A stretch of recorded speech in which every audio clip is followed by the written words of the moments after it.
Ben bir senaryo yazsaydım ilk cümlem ve insan aldandı olacaktı diyorsunuz. Bizler için aldanma varyantları ve kurtulma yolları nelerdir? Çok uzun bir şey çünkü bu Göte'nin Faust'ünde ele alındığı gibi bir yönüyle insan karakteri, insan yapısı, insan düşüncesi, insanın fenalıklara açık olması, mahiyetinde onu fenalıklara sürükleyebilecek duygularıyla çok alakalı bir şey. Onun tabiriyle gökte ilk oyunla insandaki bu boşluk kendisini hissettirmiş. Hadis-i şerifle bu meseleye bir derinlik kazandırmayı düşünürsek, Hz. Adem'in hilkati etrafında şeytan birkaç pervaz edince ondaki boşlukları gördü. Hadis-i şeriflerde boşluklar tabiri var. Ben bunun içine rahatlıkla girip gezebilirim dedi.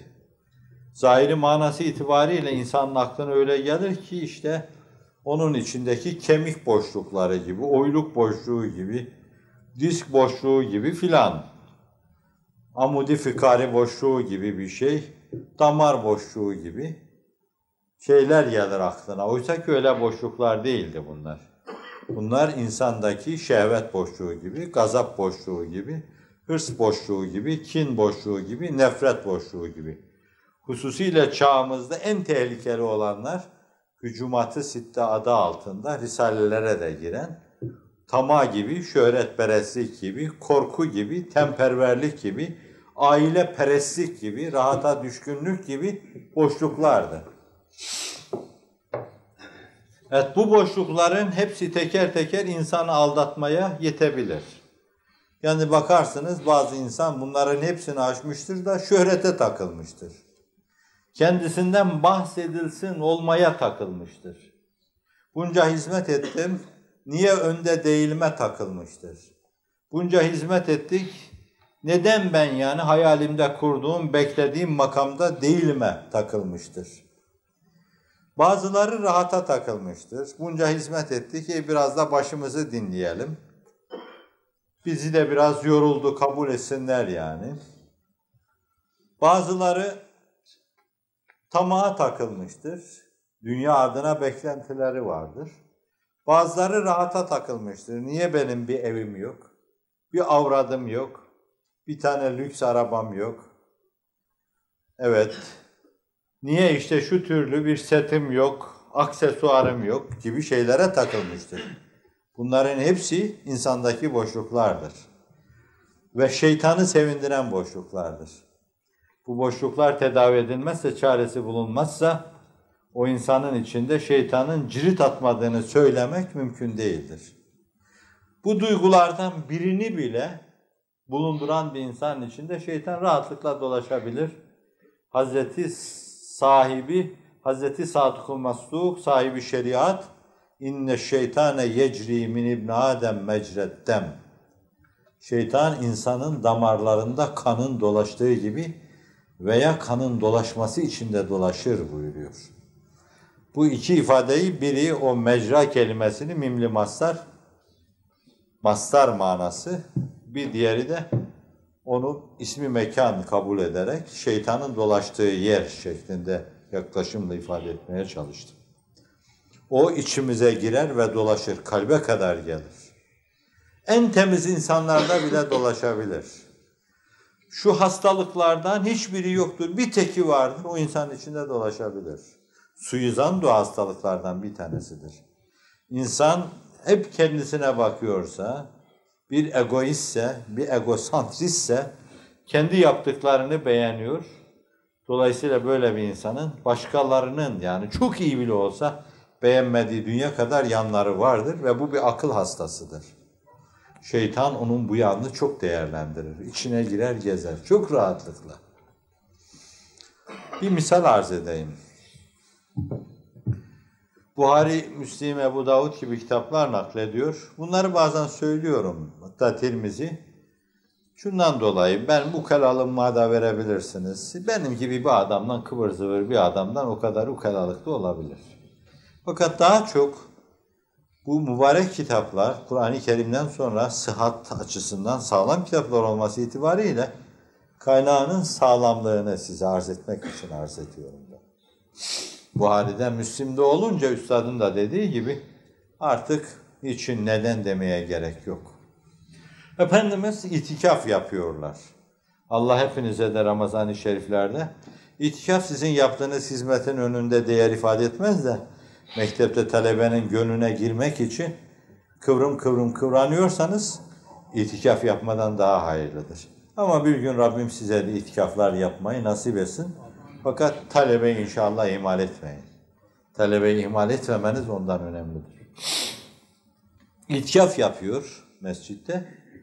Zevceleri bazen gelip ziyaret ediyorlar. Bu arada bir gün de Safiye validemiz geliyor. O Hayberli bir Yahudinin, asilzade bir Yahudinin kızı. Bir Yahudi ile de evli, yeni evlenmiş. Hayber Harbi'nde ölüyor beyi. Ailesi ölüyor, esir oluyor. Efendimiz de evleniyor ama ona kadınlık alemi adına, hususiyle Yahudi kadınlık alemi adına İsrailoğullarının hulasası nazarıyla bakılabilir. Ben de her adını anışımda saffet düşüncesini de dimağıma boşaltan büyük bir kadın hissini uyarır. Öyle anam deyip anamın yanında iftihar ettiğim, çok ötesinde hatta anamın ruhu rencide olur diye de korkuyorum. Yoksa bir Ayşe validem, Safiye validem derken gözümü dolduran kadındır. Ve nasıl olmuştu bu iş? Hicret-i Seniye'nin 5. 6. senesi Hayber vakası. Efendimizin vefatından 4-5 sene evvel bu kadın evci kemali insaniyete yükseliyor. 5 sene. Evet, ayrı bir mesele. İşte Mescid-i Nebevi'ye geliyor. Efendimizin itikaf buyurdukları kendi hücresinden çıkıyor, oraya geliyor, ziyaret ediyor. Efendimiz çok civan merttir, kurban olayım. O hanımlarını bile iki civan mert arkadaşın birbirine karşı gösterdiği civan mertlikle muamele yapar. Kadın oraya kadar gelmiş, onun 2 yaşı o insan, peygamber, bey, hepimizin efendisi. Ve o kadın onun nasıl bir peygamber olduğunu da biliyor. Öyle sıradan bir insan değil. Çok farklı bir insan. Ama yine de kalkar, hücresine kadar, yarı yola kadar hiç olmazsa onu teşhi buyurur. O kadar civan merttir. Her yanından ayrı ders alınır bunun. Zevcesiyle giderken ayrı bir şey. Bu esnada Efendimizin bu tarafa gittiği yoldan 2 sahabi bu tarafa doğru hızlı hızlı yürürler. Yürür ve bakmazlar. Ve Efendimiz sallallahu aleyhi ve sellem şöyle buyurur. Ala rislikuma. Olduğunuz yerde durun der onlara. Ve Safiye validemizin peçesini sıyırır. Diğer bir hüküm de müminlerin annesi onlarla evlenme haram olduğu halde kadınlar, Efendimizin kadınları yüzlerinde kapatırlardı. Yüzünü sıyırır ve şöyle buyurur. Bakın der, zevcem Safiye der. Canım çıksın. Neuzubillah ya Resulallah derler. Senin hakkında suizan mı? Buyurur ki inne şeytan yecri min ibn Adem'e mecreddem. Şeytan insanın damarlarında kan dolaşıyor gibi dolaşır. Korktum içinize bir şey atmasın. İmam Şafii Hazretleri diyor ki El-Üm kitabında eğer akıllarına gelseydi ki acaba bu kadın da kim, bir yabancı mı? Kafir olurlardı. O peygamber olduğu için hakkında suizan küfre götürür. Fakat bizim hakkımızda büyük günaha götürdüğünde şüphe yoktur. Haz edebiliyor mu? Ve Hazreti Sahip Kıran diyor ki hüsnü zan mümkün oldukça hüsnü zannetmek lazım.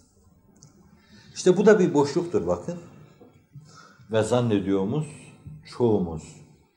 Yürüdüğümüz yolda ayaklarımızı atacağımız yerde böyle bir boşluk olduğunu farkında olmadan hep boşluğa adım atıyor.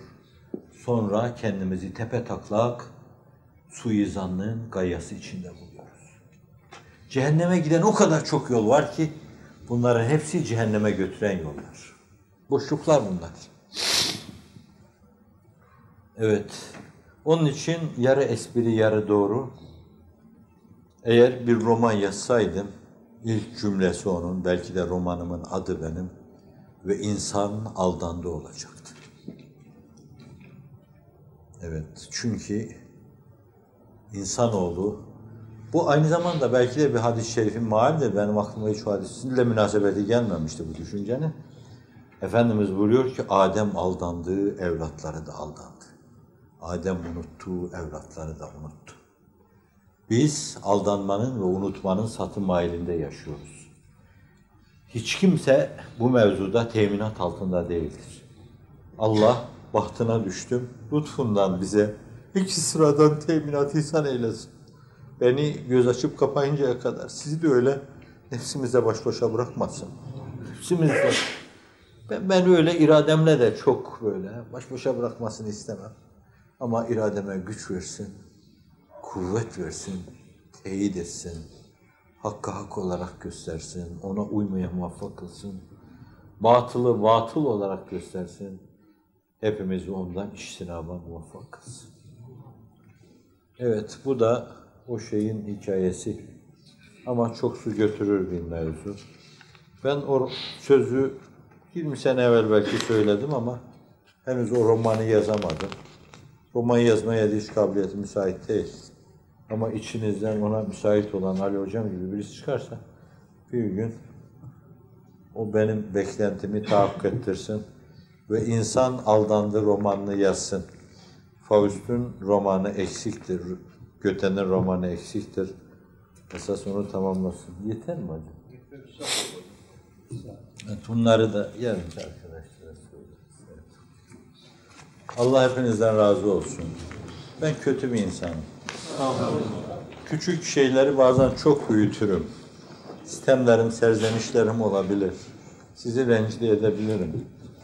Ama bu hizmetin hatırına, bu hizmete omuz veren, dolayısıyla sefinenin hademeleri olan, saatin çarkları olan sizleri bütün samimiyetimle söylüyorum. O kadar çok seviyorum ki bir gün cennete giden yol Hazreti Ebubekir açıldığı şekilde 8 kapısıyla birden önüme açılsa ihtimal böyle gözü yaşlı sizleri arkamda bıraktığımdan dolayı gözlerim arkada gideceğim. O kadar seviyorum. Rabbim beni size karşı yanıltmasın. Sizi de benimle yanıltmasın, aldatmasın ve utandırmasın. Elimde olmamıştır sizi utandırmamak. Şimdiye kadar utandırmamışsam ondandır. Her şey ondandır. Minnet ona, şükran ona. Bundan sonra da böyle kahramanca hizmet verdiğiniz bir davada bu adamların arkadaşı, abisi şunu yapmıştı, bunu yapmıştı dedirtmesin. Sizin iki büklüm olmanızdansa beni o türlü hatalar içine çekmesin, emanetini alsın, samimi insanları mahcup etmesin. Ve Allah hepinizden razı olsun.